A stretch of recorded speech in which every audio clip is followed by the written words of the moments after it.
Voy a comenzar en el verso 10, si me puedes seguir. Jesús estaba enseñando en una de las sinagogas en un día de reposo. Esto era algo que Jesús acostumbraba a hacer. Si tenemos, por favor, puedes poner en mano a Lucas 4, de 43 al 44.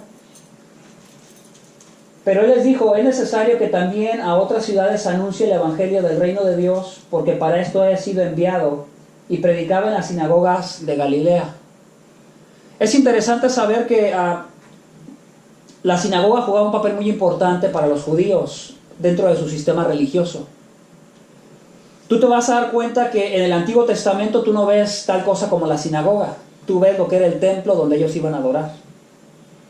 Pero cuando ellos van a lo que viene siendo, ¿verdad?, la esclavitud a Babilonia, y luego la otra parte de los judíos va también, ¿verdad?, en otro tiempo esclavos por los sirios.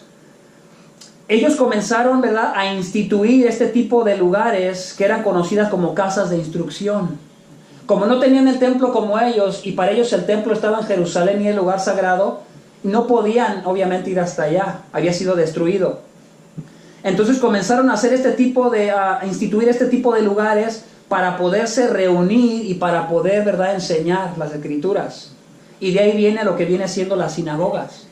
Algunos dicen que dentro de todo el territorio que ellos tenían, cuando ya fueron otra vez establecidos con el tiempo como nación, ellos tenían posiblemente alrededor de más de 500 sinagogas regadas por todos lados. Nada más para que te des una idea de qué tan metida ellos tenían esa idea o esa costumbre de usar estos lugares, ¿verdad?, como el lugar de reunión. Y para ellos era un sistema religioso de vida que giraba alrededor de lo que era la enseñanza en estos lugares y también lo que era el sábado.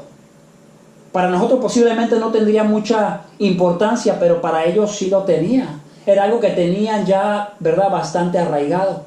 Entonces, ¿qué era lo que Jesús hacía? Asistía al lugar de la sinagoga porque ahí era donde la gente recurría a querer buscar a Dios. Donde la gente, ¿verdad?, venía a querer ofrecer en cierta manera su adoración a Dios. No el sacrificio, porque no había sacrificios de animales ahí por causa de los pecados. Eso regularmente se hacía una vez al año y se hacía en el templo. Y por eso me pareció interesante mencionarte esa parte de la escritura, ¿verdad?, que Jesús hacía regularmente eso de ir a las sinagogas. Como también lo podemos ver en el libro de los Hechos, Pablo constantemente iba a las sinagogas.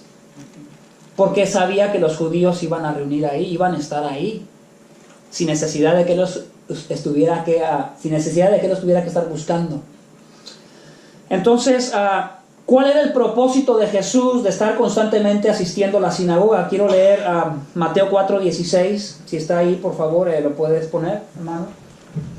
El pueblo asentado en tinieblas vio gran luz, y los asentados en región de sombra de muerte, luz le resplandeció.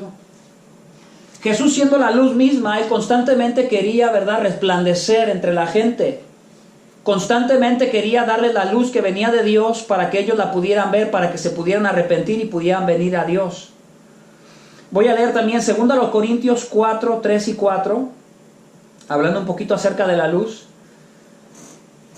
Y dice de esta manera, si no está, yo puedo hacer un poquito de referencia a ello.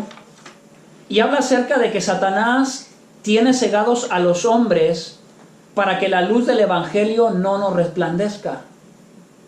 Y ahí entra un poquito una contradicción que yo se las he mencionado mucho a ustedes. Jesús, siendo el evangelio mismo encarnado en una persona, la luz manifestada en un hombre estaba delante de ellos. ¿Y cómo es posible que la gente que lo estaba viendo no pudiera ver la luz? ¿No te parece contradictorio? Es como decir que tienes vista y no estás ciego, pero cuando te presentan algo no lo puedes ver. Pareciera ser una contradicción. Pero no es una contradicción, simplemente que llegan momentos en que nosotros no comprendemos la magnitud de la condición en la que nos encontramos. No nos damos cuenta que estamos muertos espiritualmente, pero no nos damos cuenta.